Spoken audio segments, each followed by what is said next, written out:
Dr. Yohana ni kaimu mganga mfawidhi katika hospitali ya mji Korogwe Magunga. Ni kweli tulipokea mama ambaye alitoka mji cha Handeni akiwa mjamzito na akajifungua salama watoto wa 4.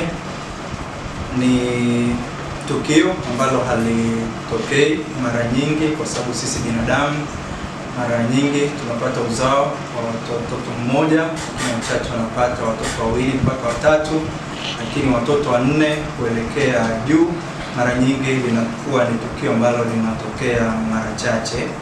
Kwa hiyo tulimpokea mama huyu tarehe 8 usiku, na kwa kushirikiana na jopo la madaktari alijifungua salama. Kwa hiyo nitoe pongezi kwa madaktari wa hospitali wa mji Magunga ambao walishirikiana kwa ujumla katika kuhakikisha mama pamoja na mtoto wanakuwa salama.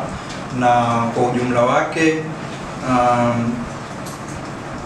ujumla wake ni kwamba mama alijifungua watoto 4 wote wakiwa wa kiume, na kwa wakati ule walizaliwa na wakiwa na wiki 30 za ujauzito, ama mimba ikiwa na wiki 30, ambapo kupitia vipimo vyetu vya ultrasound ilikuwa inaonyesha kwamba ana watoto 3, lakini walipoingia katika upasuaji ndipo walipokuta watoto wako 4 ama mapacha 4, ambao kwa ujumla wake walikuwa katika makondo mawili.